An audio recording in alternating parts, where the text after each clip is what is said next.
Welcome to the Cities at Tufts virtual colloquium.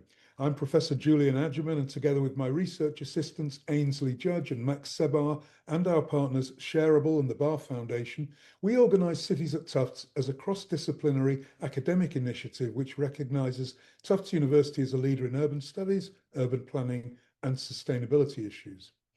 We'd like to acknowledge that Tufts University's Medford campus is located on colonised Wampanoag and Massachusetts traditional territory.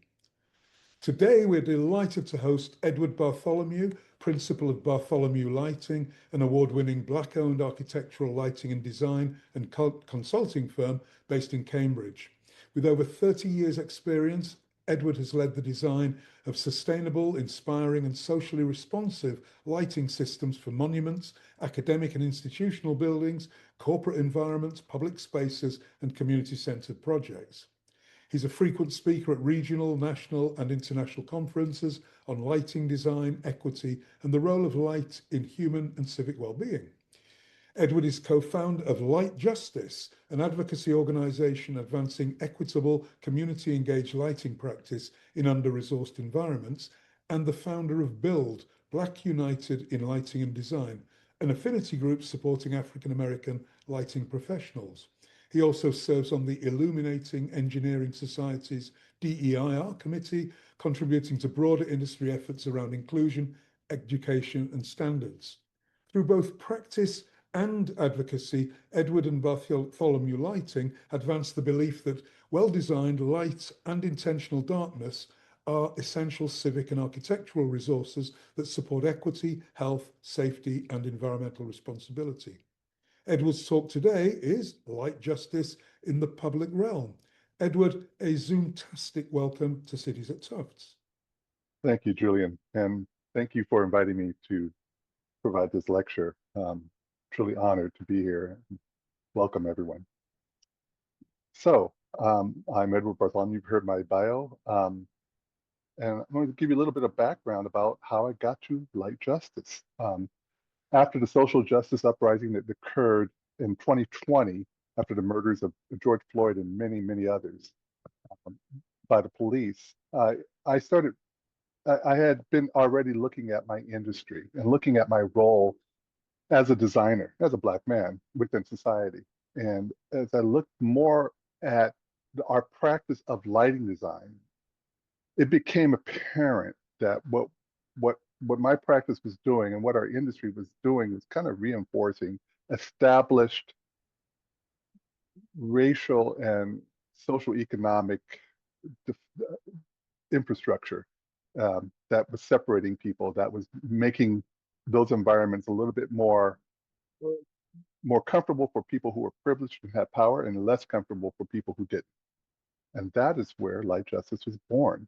Also, it came out of, and I want to give full credit to Mark Leffler, my esteemed colleague, who we were having wonderful conversations, and we ended up giving a talk about Light Justice that is ultimately developed.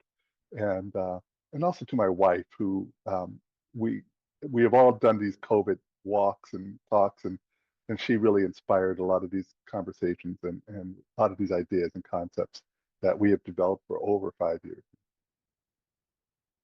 So Light Justice is an organization. It's a practice of planning, designing, implementing, and investing in lighting for historically neglected communities through a process of stakeholder respect and engagement.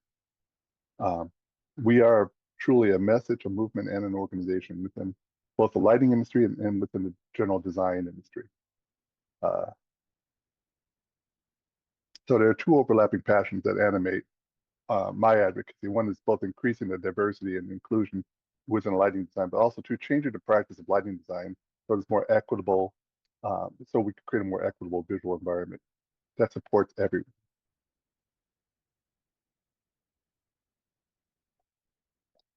So when we look at light justice, what do we mean by justice? In its broadest sense, it's the concept that individuals need to be treated in a manner that's equitable and fair. As a verb, an action of speaking up, taking a stand when you see someone being mistreated, and advocating for the dignity of others. Environmental justice is absolutely an important part of when we talk about light justice. It's the right of all people to be treated fairly and have equal access to clean and safe environments. including lighting. And design justice is really the framework that we really built Light Justice on. And that is the ethical and inclusive approach to designing products or systems that address and mitigate historical inequities to ensure fair and equitable outcomes for all users. Our motto and our saying and our vision is everyone deserves good lighting and beneficial darkness. We, as lighting designers, do wonderful projects. And we celebrate and pat each other on the back for doing beautiful projects that celebrate architecture, celebrate places, and do these great things. This is an award-winning project that was done in Vancouver and by Fisher Marantz, an established lighting design team out of New York. They do wonderful stuff. And so in 2020, they were given this award for this project, wonderful project on the waterfront in Vancouver. But if you look beyond this project and you look at the communities beyond that, and you see how the lighting is, you start noticing that there's a disparity between this beautiful project and those communities in the background. And that is the tension that we are speaking about when we talk about light justice. Isabella Cutrula, in her beautiful quote, really talked about light's ability to characterize space as appealing or unappealing versus divisions that already exist between rich and poor. How can a simple lighting system, our building system, our infrastructural system like lighting designate that? Well, we'll talk more about that. But first thing, we need to understand the context that lighting occurs in, really understanding the night and understanding that the night is a very dynamic place that occurs, and it's not monolithic. It changes over time. It incorporates darkness in a beautiful way, in this necessary way that's incredibly healthy, both restorative and healthy for reducing our sensory overload to support all ecological life and human life. Darkness is required, especially for restorative rest, the place where we go where things are quiet. So this is literally how biologically we are built to embrace the night and to have that type of restorative darkness. And there's a culture around darkness. There's places that we go when it's dark, even at home, things that we do, activities.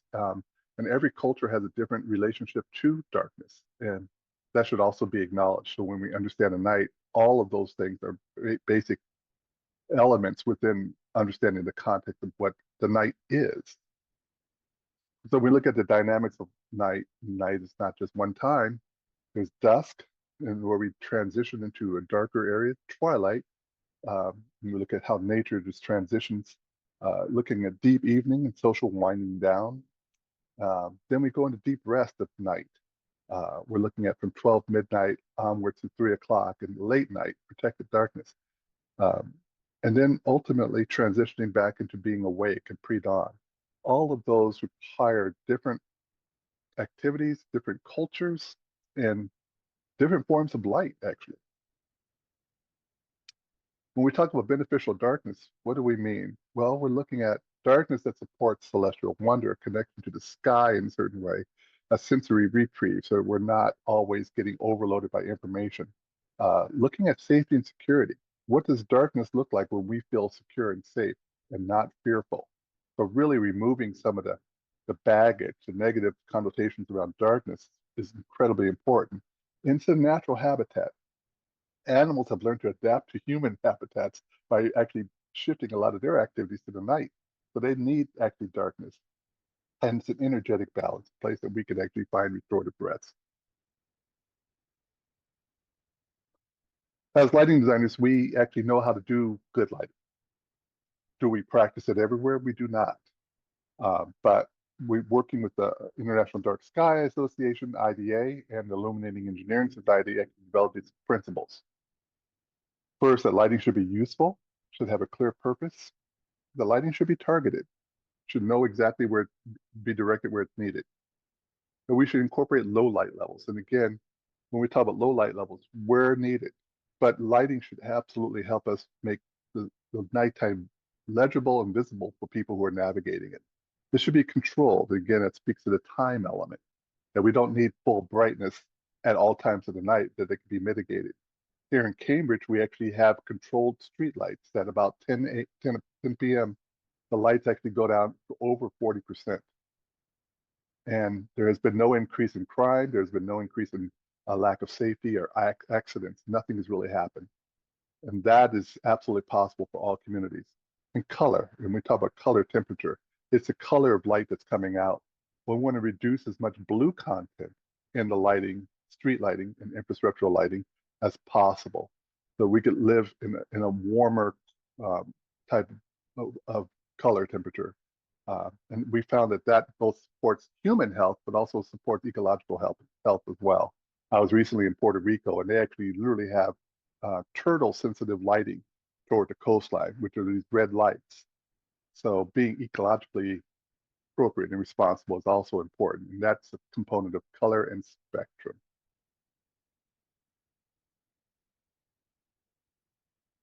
So when we look at this quote here by Celeste Henry, it really sums up exactly how lighting and infrastructure lighting has been utilized. Indeed, in the U.S., the urban poor, the Black and the brown communities, corralled in the city by a process of white flight and racial criminalization, have suffered under this trajectory of over-illumination.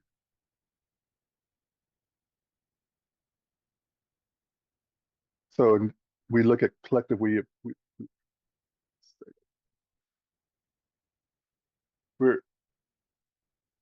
appear to be creating a humanity that is slowly cut off from the connection to the wild, to the sensory and cyclical, to the cosmic, and boldly to each other. Environmental justice is really kind of one of the frameworks that we were looking at. When we look at environmental justice, the father of environmental justice, Dr. Robert Ballard, is the right of all individuals to have safe, clean, livable, and sustainable environment. The goal is to not allow artificial characteristics such as race, class, and geography to impede that right. Now, today, in this administration, the Environmental Protection Agency used to define environmental justice, but it no longer does that. So environmental justice used to challenge the impact that communities, the impact of all of these things: air, hazardous waste, site exposure, drinking water, lead contamination. All of those things used to be considered within environmental at the EPA as part of environmental justice. Overexposure to harmful lighting was not listed. But sadly today, environmental justice is being erased. So this raises the urgent questions about how we, myself and the lighting professional, lighting industry, can understand and address environmental justice inequities, even if the federal government does not. Does lighting have an environmental justice impact? And how can we address the harm caused by environmental injustice? Let's talk more about that. What is unjust lighting? What are we talking about? One of the things we look at is hypersurveillance. A lot of times you'll see overlighting happening in certain communities as hypersurveillance, ways to observe people, and nocturnal behavior modification. People tend to throw in more lights when they don't want people gathering in certain places, or they want those gatherings being contained. So nocturnal behavior, a lot of outdoor lighting that is unjust is visually intrusive and incoherent. So it's not evenly distributed. There's no consideration for both how it impacts the community, how lighting is distributed throughout the community, even looking at the crosswalks and critical areas. Some of those areas are even ignored because they're so focused on controlling the behavior within those communities. This lighting is typically unshielded, glary, non-uniform, has extreme contrast. It's unhealthy for people and nature, and we'll talk more about some of the studies that show that. It prioritizes property, streets, and cars over people and community work. And that is really important. It's one of those times, and we'll talk a little bit about, as you're walking through some of these neighborhoods, you can actually determine where people care about the infrastructure, where people care about these places, and where people care about the people can be determined at night as you're walking through these neighborhoods.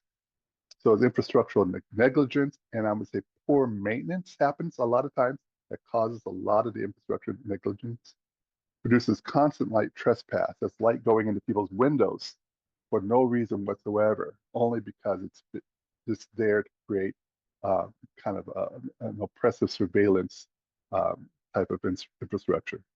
It's poorly maintained and inefficient, and it prevents positive nighttime behavior such as social gatherings because they want to control those type of things. Lighting has been utilized as a tool for doing all of these things.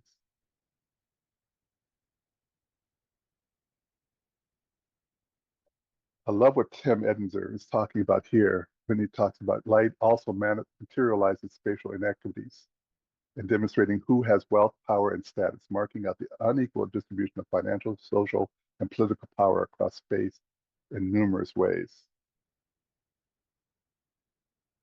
Once you see these things, and I want you all to tonight, if you can have a chance and the snow's not too bad, look around, walk around the streets, and you'll start noticing that certain neighborhoods actually have really comfortable, nice lighting.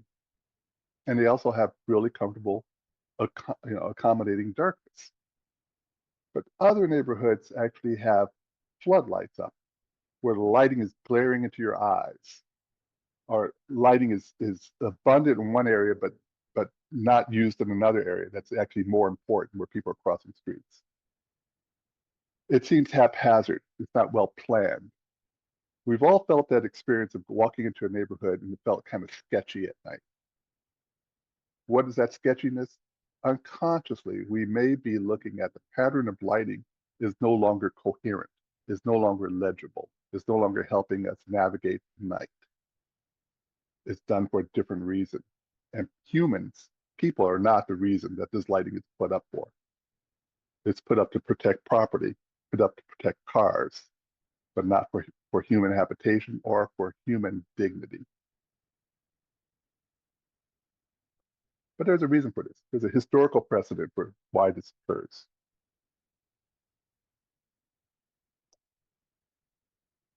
One of the historical legacies are lantern laws. These are the early attempt to use light to suppress Black bodies through racialized surveillance. In Simone Brown's book, Dark Matters, she states that lantern laws were 18th century laws in New York City and in Boston that demanded that Black, mixed race, and indigenous enslaved people carry candles, lanterns with them if they were walking about the city after sunset by themselves and not in the company of a white person.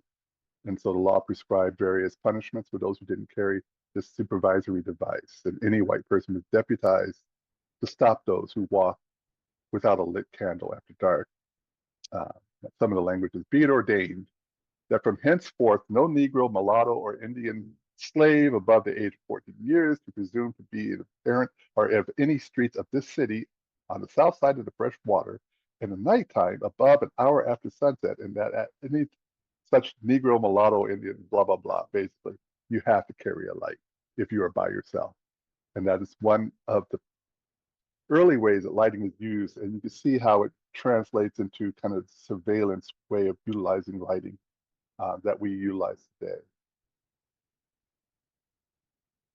Those who have remembered the book, The Green Book, or the movie, The Green Book, actually really is a way that it was a book that actually helped people navigate where to go and what communities were safe for them to travel after sunset, because there were things called sundown towns.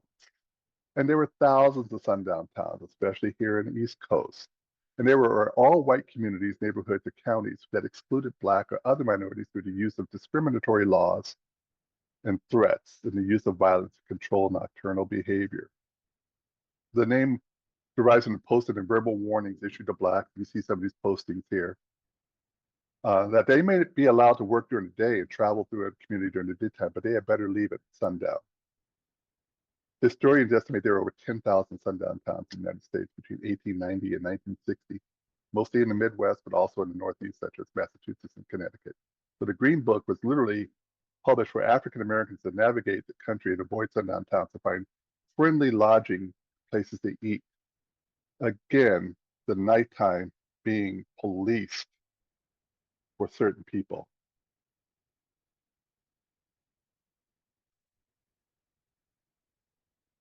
Now, while the illumination of streets by electric streetlights in Western cities is given today, where we have illumination, in the early part of the 20th century, it was a technology whose conspicuous consumption was a status symbol for both individuals and towns. It was a sign of modernity.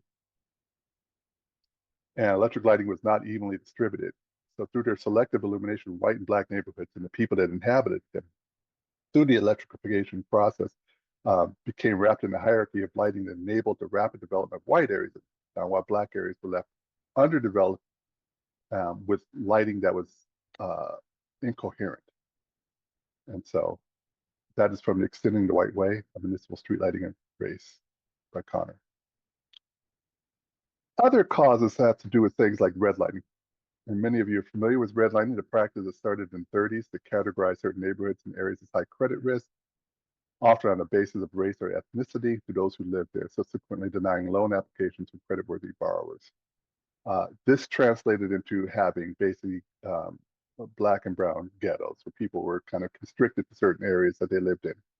This is the one based, as you'd see a map here, on the Boston area. And so there were certain areas that we were allowed to be and buy and live in, and other areas that we couldn't. Covenants were also another way to enforcing this. And those covenants covered everything from black people to Jewish people to Asian people. So Boston is one of the most segregated cities in the country. And Massachusetts, a notoriously liberal blue state, still contains stark racial inequities, even decades after the removal of this law, or not this law, but after the removal of the practice of redlining.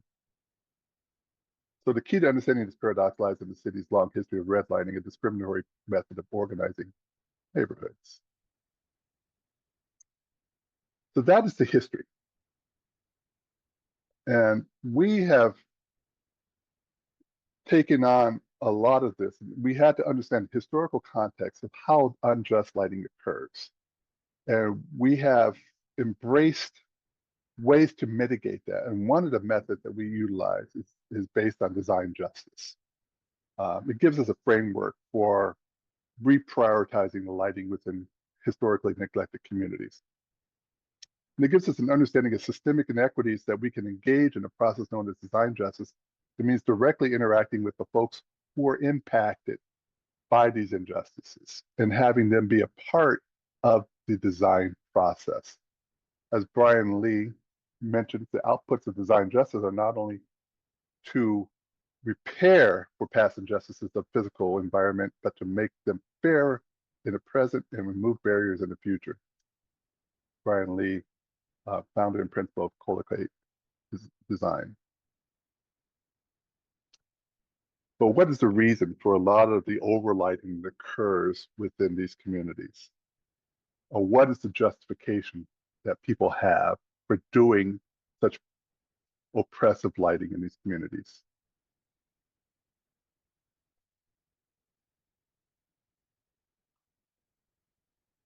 Pride. Lighting is a simple fix when something happens at night, and it is overused by politicians as a visible manifestation of their policies to quote unquote reduce crime. It's one of those band-aids that happens. Like if something happens and they put up a floodlight and they say, well, on this street corner, this is not going to happen again. And that floodlight never goes away. So something happens again, they will add another floodlight.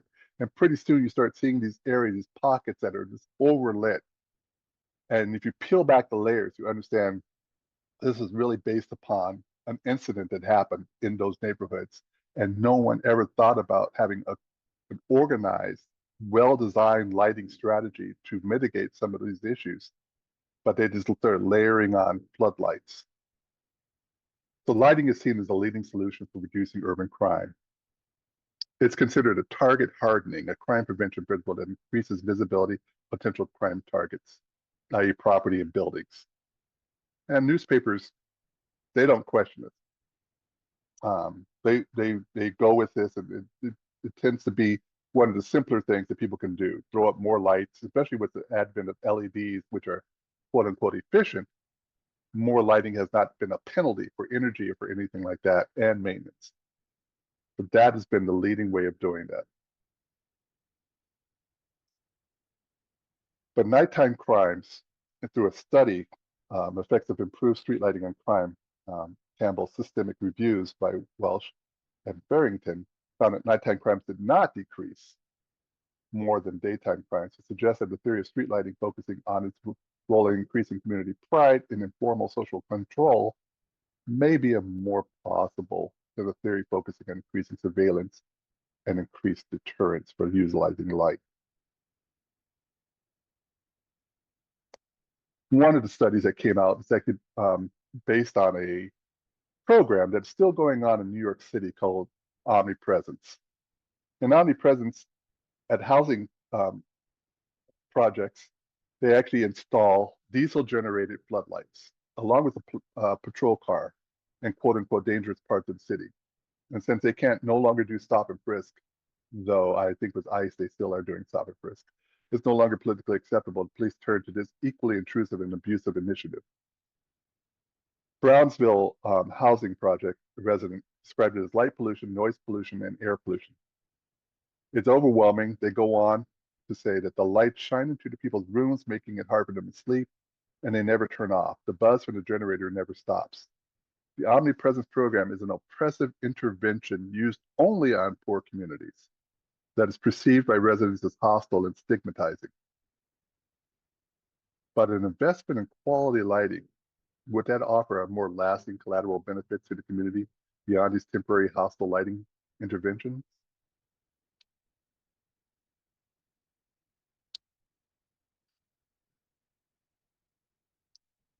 There was a study that's called Reduce Crime Through Environmental Design, evidence for a randomized experiment in street lighting in New York City. And that study found that there was a reduction in crime of 36%, 36% in this randomized study. So lighting is seen both as a leading solution to reduce urban crime and is considered target hardening. But this study seemed to validate the use of lighting for this. And guess what this study was based on? Omnipresence. None of these researchers would ever want a diesel-powered floodlight in their neighborhood, but they're allowing this and justifying this practice in poor neighborhoods. And that is really the type of unintended consequences are intended consequences. And you could understand when people talk about infrastructural racism, this is the type of approach that gets doubled down upon when research justifies this. So this is fundamentally flawed research that a lot of approaches to lighting has been based on recently. A lot of those headlines that I showed earlier fall back upon this research. But there's a real concern. And women especially have concerns walking at night. Research has consistently shown,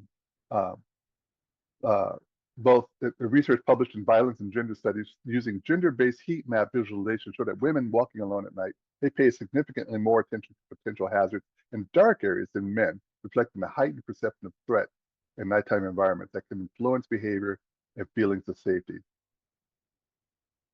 The studies indicate that excessive and poorly designed lighting can increase glare, deepening shadows, heightening vulnerability, and undermining feelings of safety rather than improving them. As a result, women's nighttime fear reflects lived experience in environmental conditions, not irrational anxiety, and responds more to lighting quality and urban design than just to brightness alone. So that's an important distinction. That it's not more light, but better quality light that can help define and make legible the nighttime environment so that women can have a sense, an assured sense of feeling safer at night.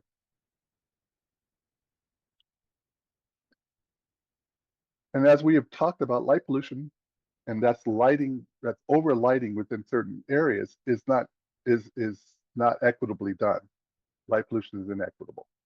In a landmark study called Light Pollution Inequities in the Continental United States, Researchers conclude that light pollution is an emergent environmental health hazard. This refers back to environmental justice. States that Hispanic, Black, Asian, and multi-other race residents, as well as low to mid social economic status residents areas, are exposed to more light at night than affluent neighborhoods. They were able to determine this both based on satellite imagery and then drilling down to the exact demographics of those communities where these overlit areas are. Excuse me.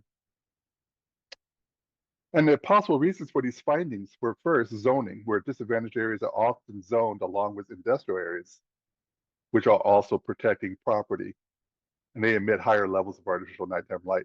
Second, and this is true, privileged suburban communities, predominantly white communities, have embraced darkness as an amenity.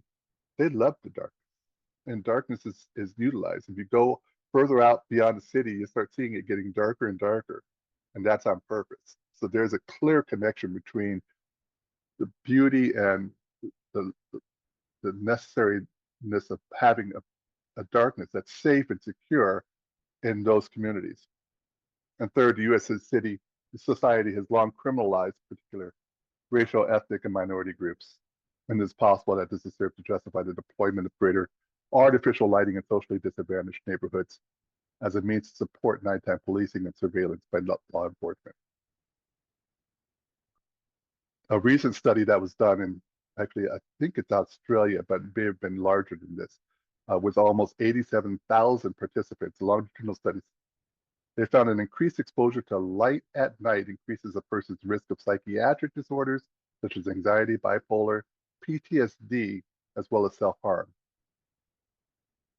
So we know, and this is a long-term study coming out in 2023, that from the previous study, looking at overlighting in those communities, that it has an impact and increases a lot of not just psychological, but also physiological health impacts, such as higher rates of diabetes, higher rates of breast cancer. All of those things are increased in those neighborhoods where they found higher light levels based on light trespass and overlighting in those neighborhoods. Now, this is important. The study also found the opposite to happen too during the daytime. So we find increased exposure to daytime daytime light can actually decrease and has a non-pharmacological means of reducing psychosis risk. So the light at night can increase depression by 30%, but exposure to high amounts of light during the day can reduce the risk of depression by 20%. And that really speaks to that contrast between day and night, how that needs to be firmly established, and how nighttime really does need to embrace darkness. Systems of oppression and injustice and inequities are designed, and therefore they can be redesigned. This is Annette D. Carroll of Creative Reaction Lab. The principles of light justice are: we work to engage with communities, ask questions of stakeholders and communities, get them talking about lighting, but sometimes not about lighting, just about how do they feel walking at night? Where do they feel safe walking at night? Understanding how to utilize light. What is the culture of light, of nighttime for them? And don't ask them about light necessarily. Just let them express their future vision, as Mark Loeffler would say, how they want to live, work, and play in these spaces. Next is co-educate. Understand from them what is important. What areas do they want to go to? Where do they want to go at night? Maybe to choir practice. Maybe they want to go to the store. Maybe there are certain areas that they want. So we understand that, and understand how they articulate those areas where they feel safe. How do they feel about areas that may be darker or maybe overlit? And then share our knowledge. Give them a language. If we don't have a language about an experience, then we simply do not know. Our experience, our understanding of that experience becomes very limited. So as we expand the language and express to them, oh, you're talking about glare, or you're talking about contrast, or so once we start expanding their language around lighting, then we start having a conversation. We can mitigate where lighting is oppressive and start talking about showing them lighting that actually works and how it works and it could work in their community. And the other thing about co-educate is really important. Take them to communities where lighting actually works. And that's an important thing. And show them how lighting can actually serve them and how it may be a contrast to their environment. Empower them. Talk to them, have them actually participate in some of the design practices. One thing we do is bring samples in and have them plug in the samples and see how they work, playing with them, like this young lady's doing here, looking at under bench lighting and seeing how that feels, having them being a participant in that, and then deploying. Deploying is really about the ideas that we have to relight these areas, to really have an intervention of changing the lighting, making it happen. And that includes the design work, the procurement work, all of the installation work, all of that being a part of the process of deploying these new solutions that are informed by the community. So when we talk about Engage, Signal Station North is a great project done by my good friend Glenn Schrum at Flex Studios and the Neighborhood Design Center in Baltimore. They engaged folks. They had a wonderful event where they invited people to talk about their experience at the nighttime, and they mapped out what was going on. Where did they walk? They created guides to help people understand how to navigate the utility system to decrease the lighting, to put shields on street lighting, and so they were able to really kind of inform them and help them. So this engagement was multi-level and looking at how to make the community be more empowered about taking action about lighting. So it's a wonderful engagement and invited a lot of different people. And what's wonderful is that you get a lot of diverse opinions about the nighttime, so you can incorporate them into your solutions. Then we come at Co-Educate. This is a community night walk that we gave actually in Roxbury. And we were looking at the identifying places that are important to the community.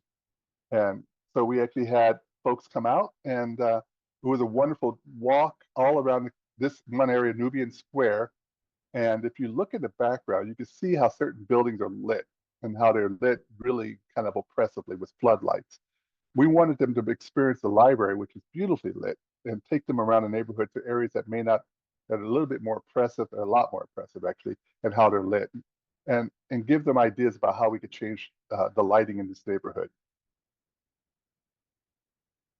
Then we did a second community night walk where we actually talked to members in the community and important people within the community themselves, and to find out who do we talk to, talking to key stakeholders, and how do we identify what difference can we make. And one of the places that we looked at happens to be the mural, the Faces of Dudley mural.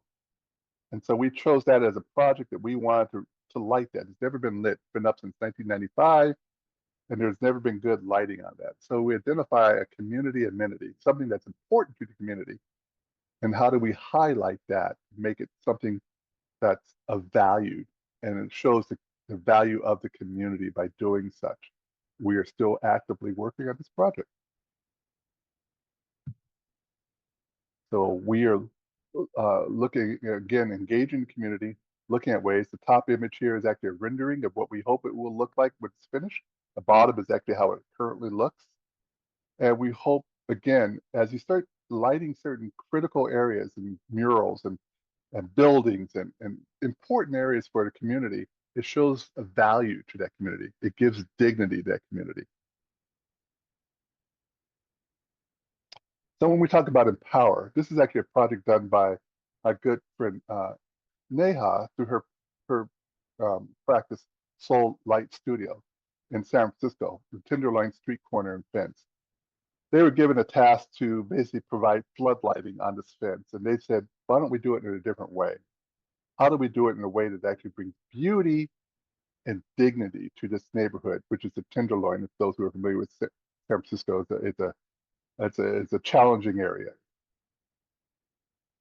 So by empowering, they foster community participation, prioritize local hiring in the distribution and installation of lighting, strengthen local business collaboration, asking their input. It's actually borderline to a hotel. Engage corporate sponsors and volunteer networks, and build relationships within community organizations. That's how you empower people. Hiring local workers to actually do this. On the left here is actually volunteers from Levi Strauss Corporation. who came out and removed all the weeds around this area. And if you look up at the Phoenix Hotel, is actually the main, is the business that's adjacent to this fence. This fence is utilized for drugs, people taking drugs, and all kind of crazy things happening in this area. So really transforming this area, this kind of transitional zone on this fence. And they did it with lighting and with good design by creating a really artful fence with the architect, and the landscape designer as well, and then lighting that fence in a beautiful way. So this attracts people, and it makes the space feel loved, and it gives dignity to the space. Did it prevent people from utilizing it in a bad way? No, because there are a lot of social ills that is simply just going to happen, and it requires a larger intervention on a societal level. But as you're walking through the streets and you see something like this, you realize that people do care. We talked before about once you see it, you can't unsee it, but you could also recognize that someone cares in this type of space.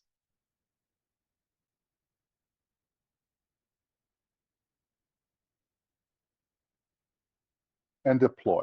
This is a project that we worked on in Newark, New Jersey, and it's a Harriet Tubman Memorial, Shadow of a Face, done by Nina Cook John, uh, and it was a wonderful project to work on, and we are truly honored. A lot of when we talk about deploy, we're talking about finding the right lighting. So it really goes into technology of lighting itself, making sure you have the right technology in the right place and at the right price, and all of those things. And everybody's involved. So we have to mock up. Mock up means build things and kind of give a piece of the fence and or the piece of the artwork, and how are we going to light this? Where are we going to put the lighting? How will it work? And that's the iterative process. That's something that we do. Um, and then we ultimately lit this project, this beautiful memorial, creating this art wall that actually tells you the history of Harriet's life um, uh, within the Newark community. And here's some images of how the memorial ultimately came out. And we're really quite proud of it. It's right next to a light rail station as well. So it's very visible at night.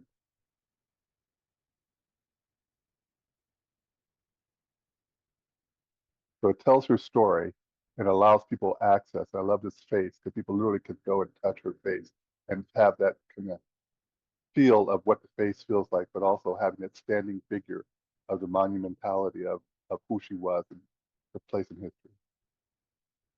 And I want to add one more element, celebrate. It's important after you do a project like this, be a part of the community and celebrate it because you have such an impact. Right in the middle there, that's Nina right there. Uh, and we all know who Queen Latifah is, and this is the mayor right here. So this wonderful sense of celebration that happened. So in summary, light justice in the public realm. Public lighting defines privilege and power. Equality illumination reflects investment, dignity, and political will. An equitable night is designed. Historically marginalized communities experience both neglect and over-illumination, producing nighttime environments of insecurity, surveillance, and exclusion. Brighter does not equal safer. Research does not conclusively show increased lighting reducing crime. Community cohesion and visible care matter more than this increasing the lighting. Health environmental consequences of overlighting and poor distribution contribute more to sleep disruption, stress, ecological harm, and those impact under-resourced neighborhoods more than others. Women experience at the night, lighting quality, coherence, and legibility is more important than raw brightness.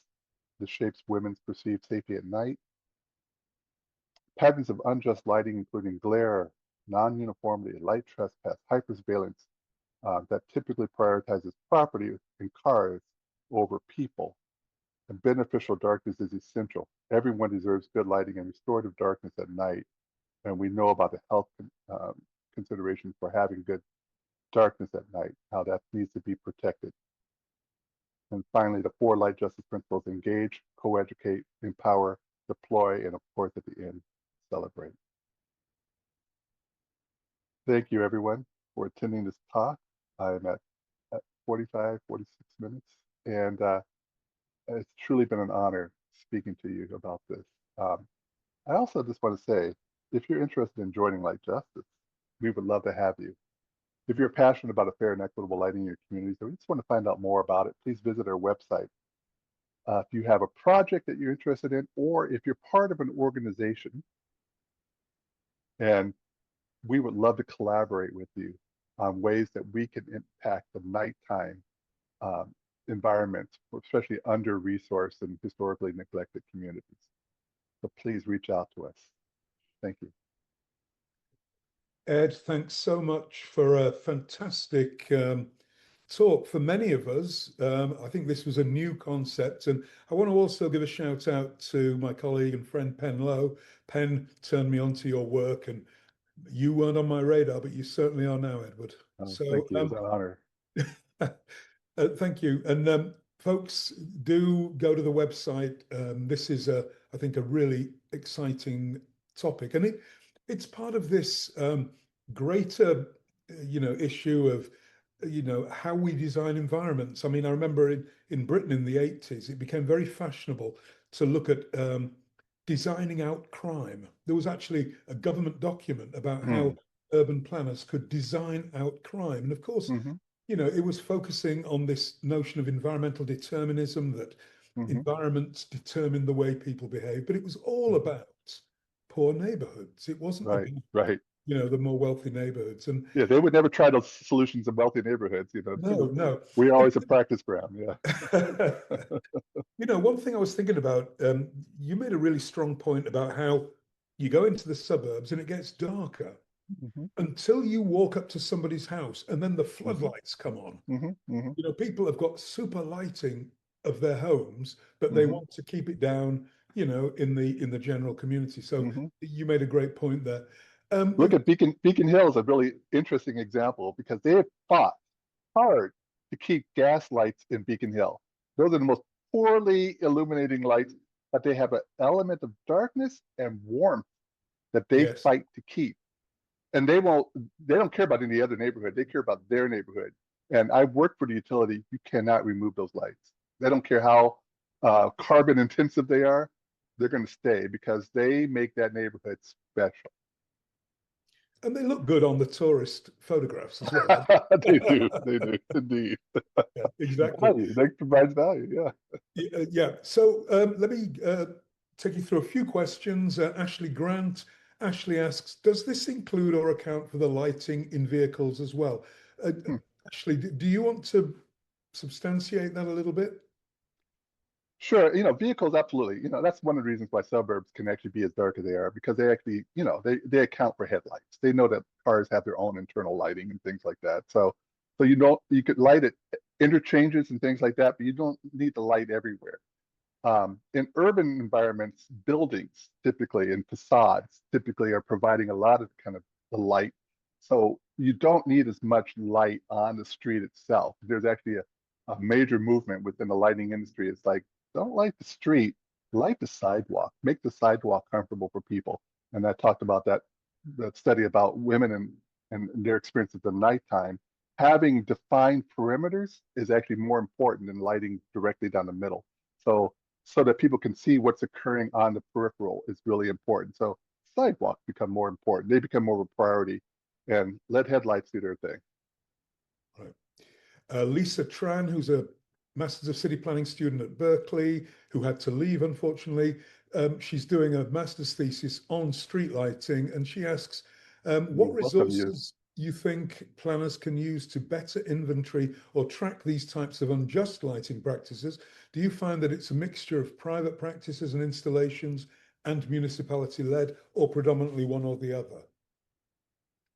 I find that unfortunately cities, I think, are the leading cause. I work for the utility, so I know how we get they would get a complaint, and the utility was asked by the city to go out and put another floodlight on the street on a pole to cover that type of thing. So that band-aid happened over and over again, so that those areas, in beautiful areas, would actually become overlit. So I would say cities are probably the main culprits, but I would say the other culprits are private companies that are sent out to retrofit and change the streetlights, and they do it very badly, and they do it based on energy, and they don't really care about the communities, nor do they interact with the communities at all. So it's a combination of those types of things that kind of create the most egregious examples of bad, unjust lighting.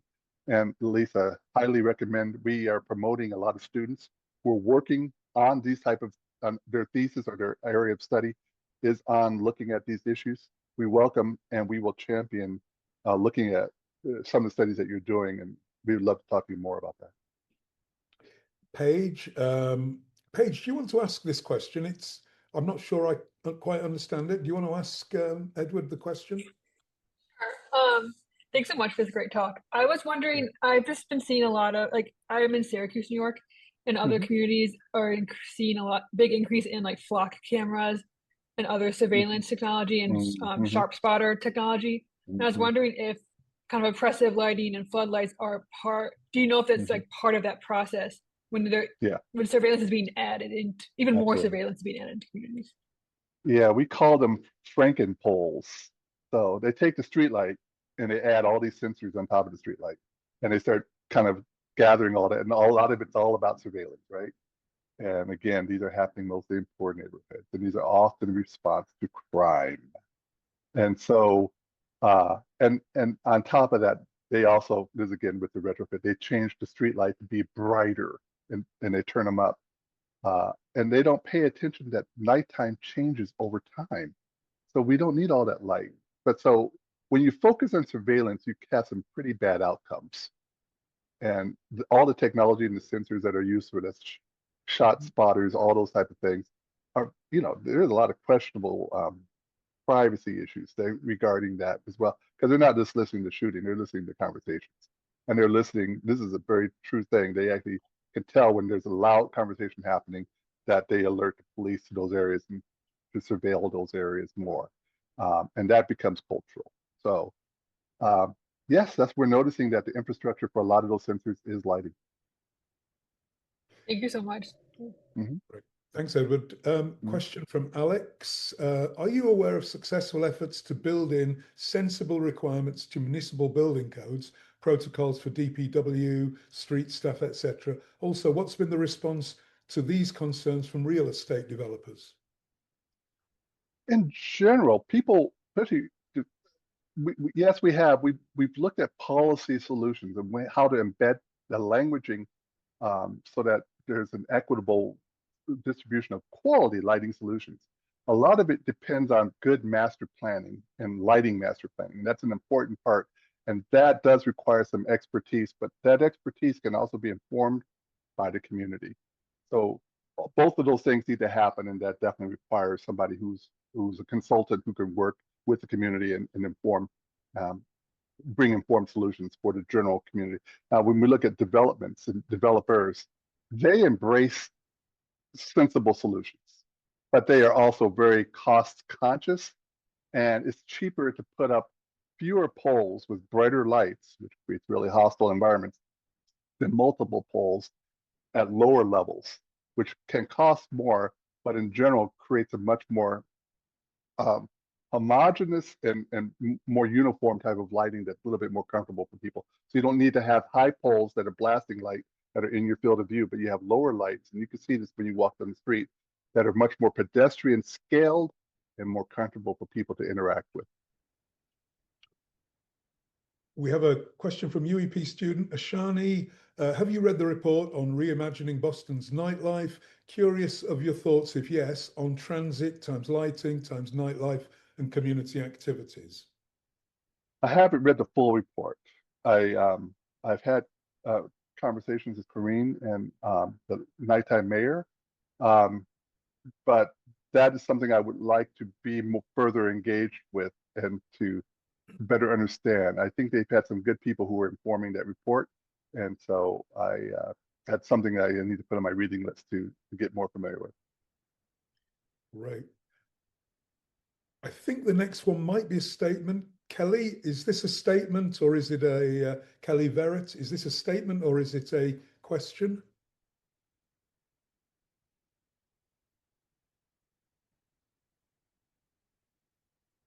Yeah, Okay. it's a statement. Sorry, I had to be unmuted. Yeah, it's just a statement. It's just really interesting that they're wanting to shine lights into people's residences, and yet in the cities where the dark alleys are, they're not putting lights. I just find that interesting. Yeah. Yeah, it's uneven how they apply lighting and how it is utilized as a surveillance mechanism as opposed to a place of beautification and creating real safety for people. You're absolutely right. Yeah, and just to close, Ed and I had a conversation just before the before we came on air, and I was talking about my street in Cambridge, Brookline, and how there are about 5 crosswalks between Putnam Ave and Mass Ave, and none of them are illuminated. I come from a country, from Britain, where, I mean, basically the design code is you have those big lights that shine down. You know, you can see the crosswalk. I can be driving down Brookline and somebody can come out from behind a car and I don't see them. The street is not well lit. The lights are, in fact, almost in the trees now. So the light is also, you know, Mm-hmm. um, Yeah, you know, it's a problem. it's blocked. It's blocked. Yeah, yeah, So, you know, yeah. we do need sensible public health and public safety level lighting, especially on intersections. Now, a big improvement has been those yellow flashing lights on Massachusetts Avenue. Mm-hmm. People Mm-hmm. press the button and, you know, that Absolutely. happens. Yeah, but seriously, I think illuminate. There's no coincidence that Britain has some of the safest roads for pedestrians, and US more people are killed on US roads, I Oh think, than yeah, any other horrible. Yeah. advanced industrial nation. So again, you know, lighting and public safety, irrespective of neighborhood, I think is a really important point. And Um, if I could add one more thing, it's like, sure. as much as this talk was informative, I would be glad to do a night walk with the community or with students or with anyone. That, again, once you see it, you can't unsee it. Once you start pointing it out and start transitioning from one neighborhood to another, even within Cambridge, you just and within Medford and clearly within Somerville, you'll start seeing the differences. And so I could point out certain things and why those types of things. So having a dialogue like that is actually really helpful. So I encourage night walks. Edward, thanks for that offer. We will, so any of the students, the UEP students here, if you want to get a group together, let's take Edward up on this offer. I'd love to. We could do it in Cambridge, because Edward, you what, a 30-year resident of Cambridge or something. You probably know it. 12 year, 13 Oh, year now. Yeah. well, Yeah. yeah. Oh, let's not quibble. Yeah. No, but I think it would be a fantastic thing to do, and I'll sign up for it as well. Oh, So, wonderful, wonderful. so excellent. Can we give a UEP Cities at Tufts round of applause to Edward for a great talk? Thank you. It's truly my honor. And again, any students who are working on anything like this, please let me know. And we'd love to talk to you about it and point you toward resources and things like that. So, Edward, thanks so much. It's been fantastic, and we'll be yeah, in. my pleasure. Thank you. Thank you, Thank you. Julian.